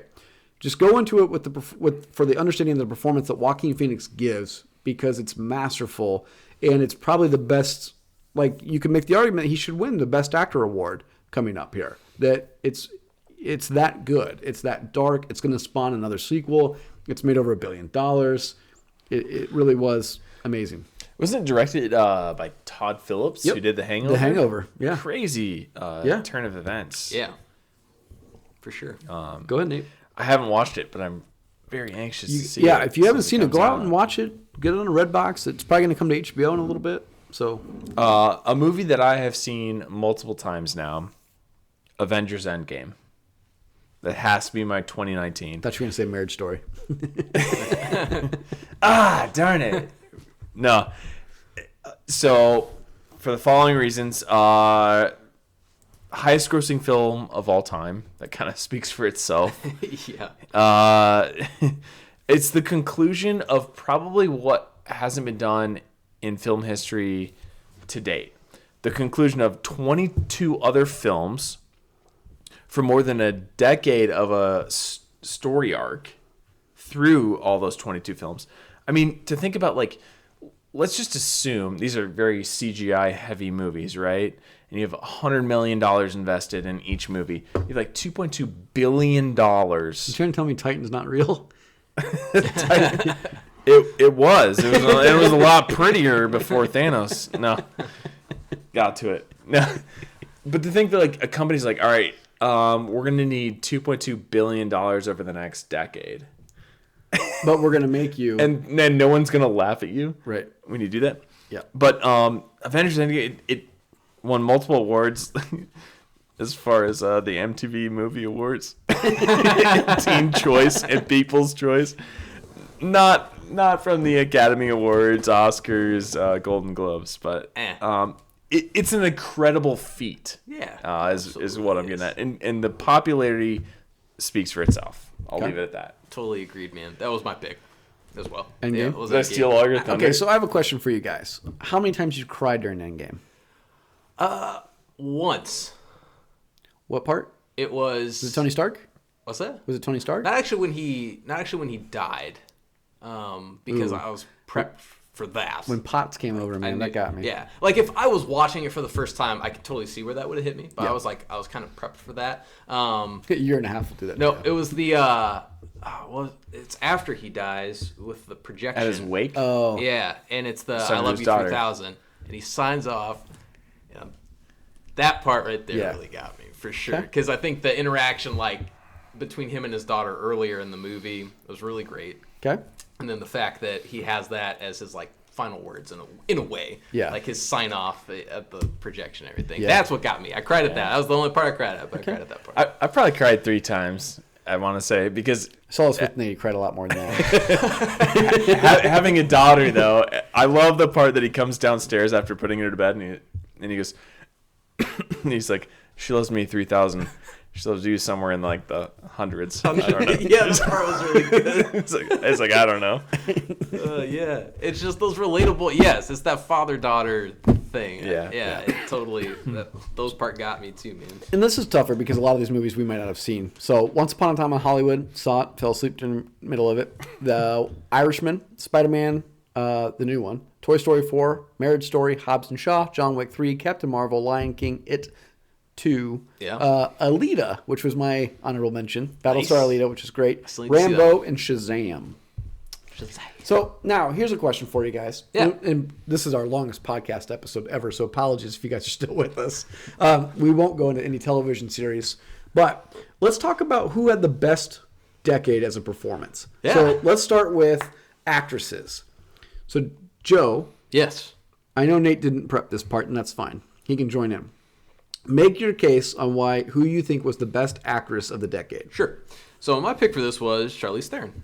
Okay. While she probably doesn't have the number of films in her filmography that some of the other actresses we're going to discuss will have, I think what Charlize Theron demonstrates over and over and over again is her versatility and the simple fact that she, of course, delivers outstanding performances in absolutely everything that she is in.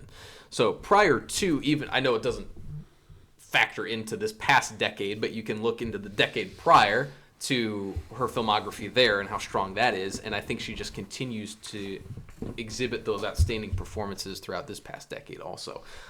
Including, from what I've read at least, her performance in the one that just dropped about Fox News, Bombshell.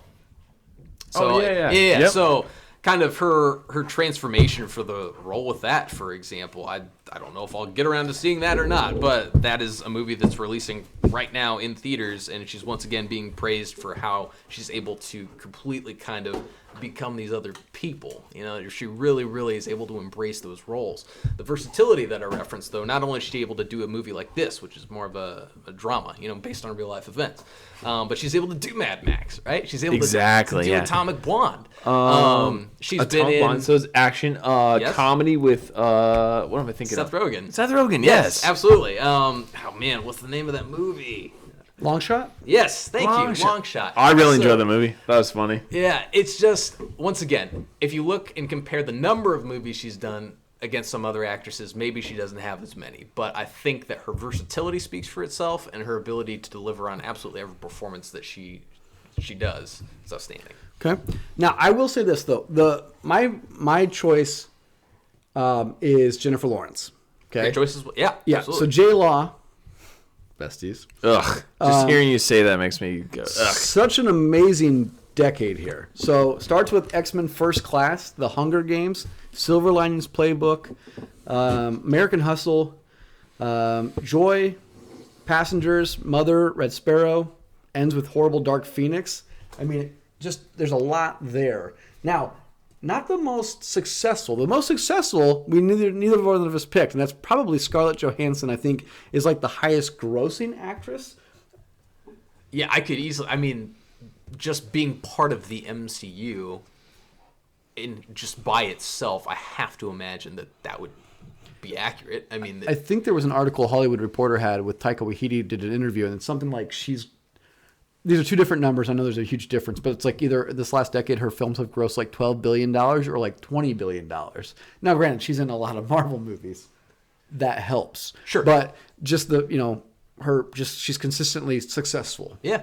And just because she's been in the MCU, I think that ScarJo has a great way of still branching out beyond Yes. that, though, too. So She's a huge filmography she beyond does. just MCU Yes. movies. So, too. like, I think that she has done a great job of, she's not pigeonholed into that specific role necessarily, which I think is difficult for people to do. From those big tentpole franchises, that becomes what you're known for, and that becomes what you're cast as, more or less, in future roles. And Scarlett Johansson has been able to branch off of that and still be able to deliver these outstanding performances in a variety of different genres. There's only one other honorable mention I thought. Now, that's not to say that there's not a lot of other really good actresses, but I'm talking about like an honorable mention enough to have like best decade. I was going to say Meryl Streep because I wasn't prepared. Well, I mean, she's always good, but I'm talking about like She can act Best the hell actor. out of whatever she's Agreed. given. correct. Yeah. But I'm going to go with Amy Adams.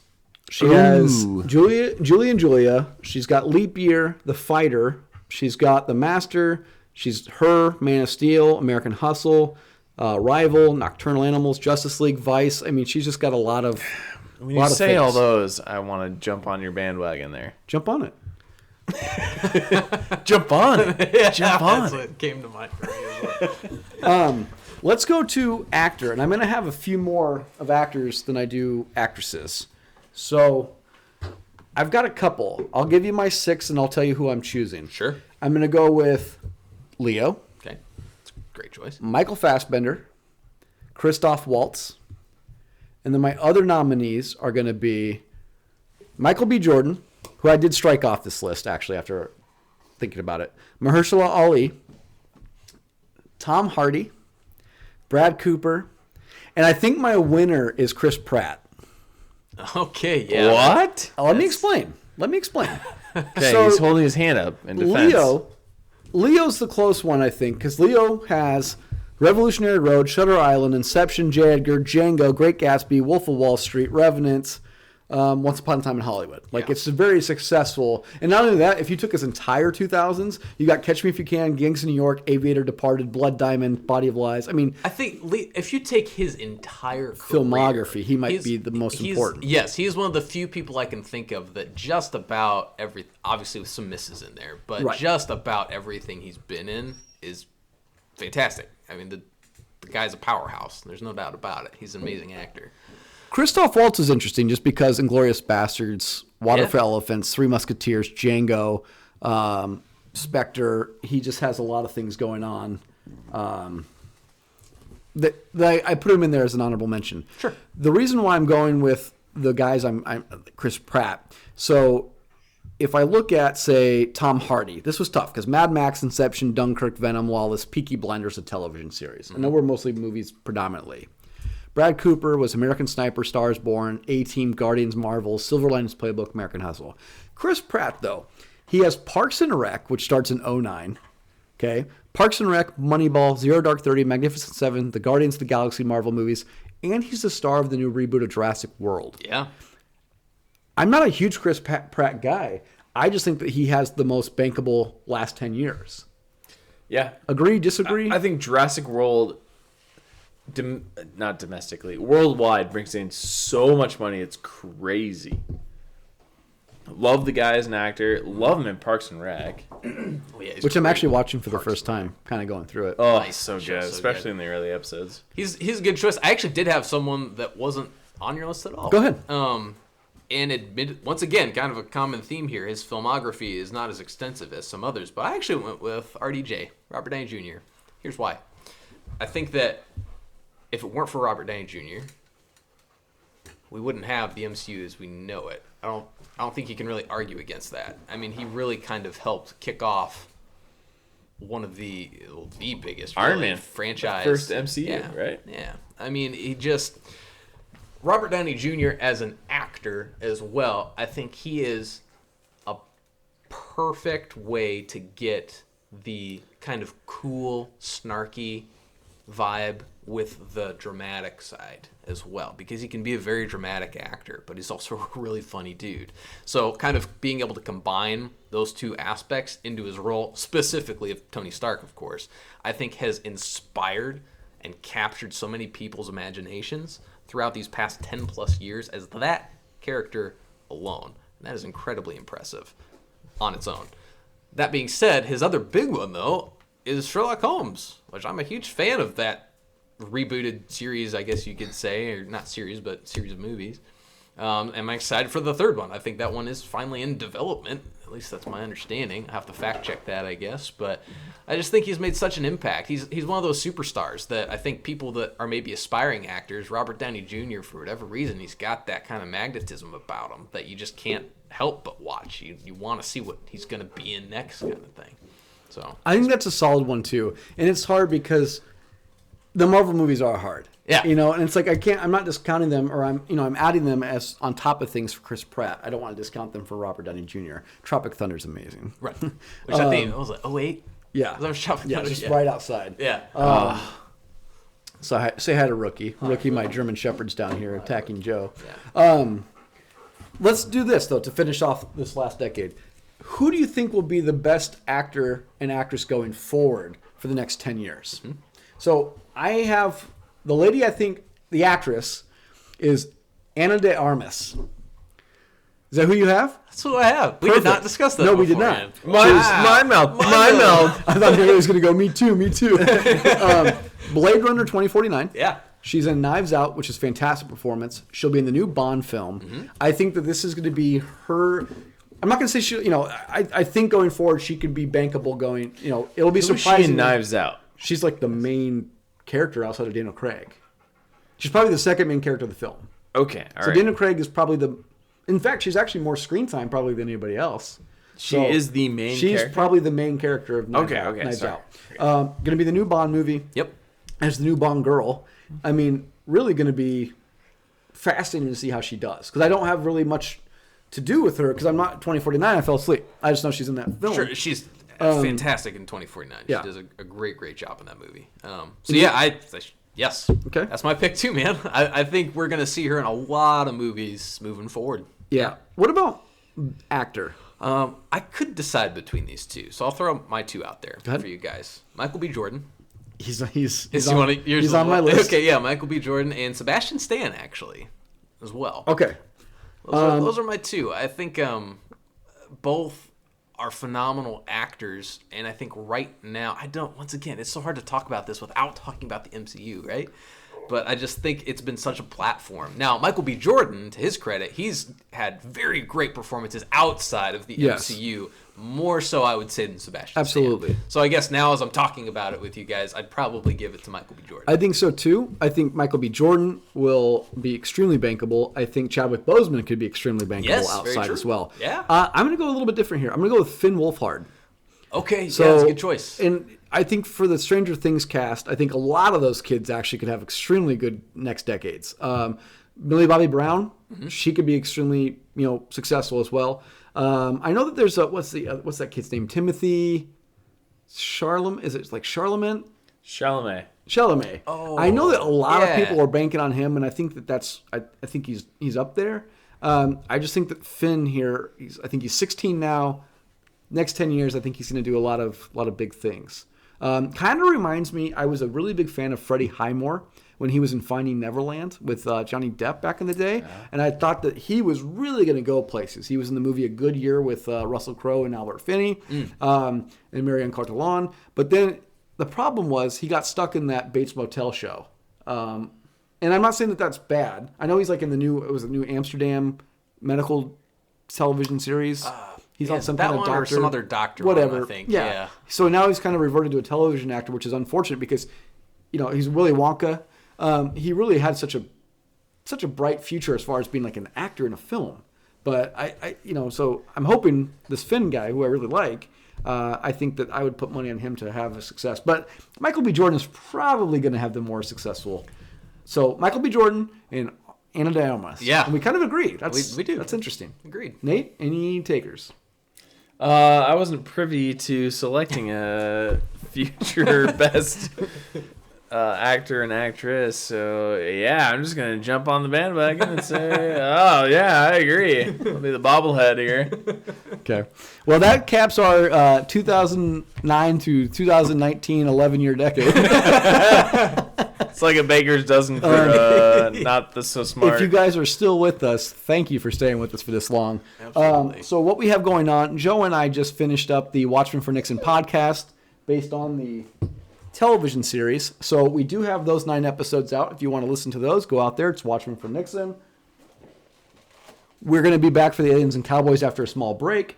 We do basically have a month we're taking off. We have holidays coming up. I'm going to go to Star Wars Galaxy's Edge for a week. So we probably won't be back till, I would say, mid-January, or if not the end of January, beginning of February, with the new Aliens and Cowboys podcast episode. By then, we could talk Mandalorian, we could talk Rise of Skywalker, we can just talk about everything else that's going on. So we won't be back with you guys for a little bit here, taking a small break. If you like what you hear, give us a rating, 5-star review. Email us at aliensandcowboys@gmail.com. Follow us on Twitter at Alien and Cowboy. Let us know what you think of our list. Did we forget any movies? Who do you think will be the best actor or actress of the upcoming decade? Who do you think was the best actor and actress of the last decade? Make your arguments. But other than that, we want to thank you guys for joining us tonight, and we'll see you guys next year. Cheers. Cheers. Cheers.